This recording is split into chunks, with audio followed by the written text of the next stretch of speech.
Have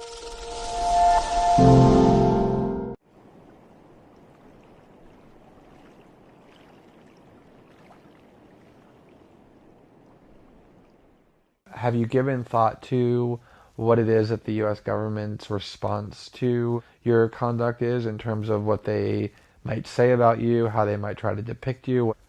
I think the government's going to launch an investigation. I think they're going to say I've committed grave crimes. I've violated the Espionage Act.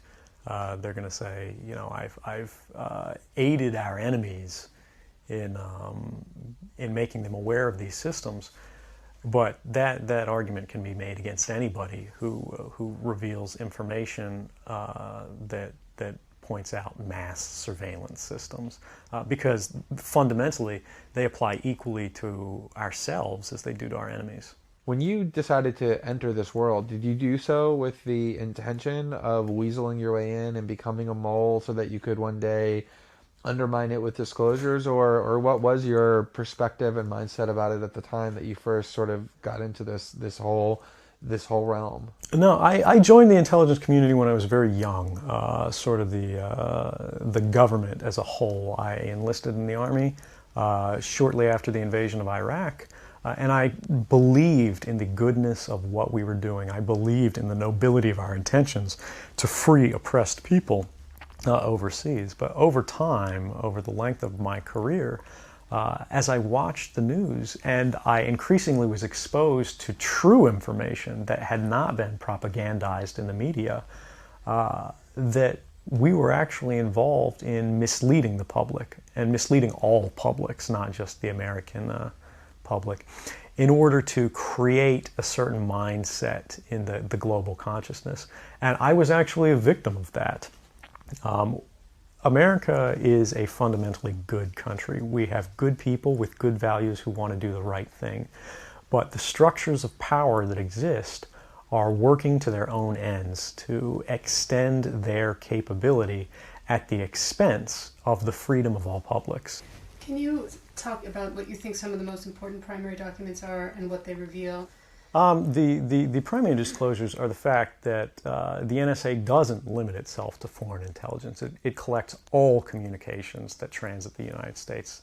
There are literally no ingress or egress points anywhere in the continental United States where a communication can enter or exit without being monitored and collected and analyzed.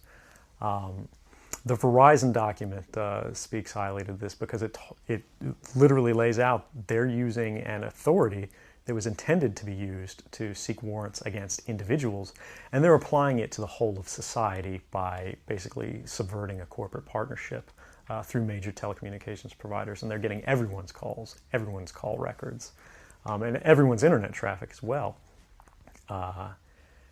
On top of that, you've got Boundless Informant, which is sort of a global auditing system for the NSA's intercept and collection system that lets us track how much we're collecting, where we're collecting, by which authorities, and so forth. The NSA lied about the existence of this tool to Congress and to specific congressmen in response to previous inquiries about their surveillance activities. Beyond that, we've got PRISM, which is a demonstration of how the U.S. government co-opts U.S. corporate power to its own ends. Companies like Google, Facebook, Apple, Microsoft, they all get together with the NSA and provide the NSA direct access to the back ends of all of the systems you use to communicate, to store data, to put things in the cloud, and even just to send birthday wishes and keep a record of your life. And they give NSA direct access that they don't need to oversee, so they can't be held liable for it. I think that's a dangerous capability for anybody to have, but particularly an organization that's demonstrated time and time again that they'll work to shield themselves from oversight. Was there a specific point in time that you can point to when you crossed the line from contemplation to decision making and commitment to do this?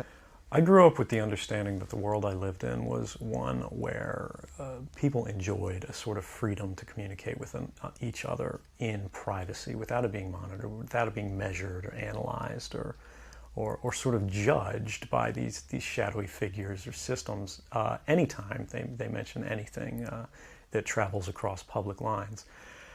I think a lot of people of my generation, anybody who grew up with the internet, that was their understanding.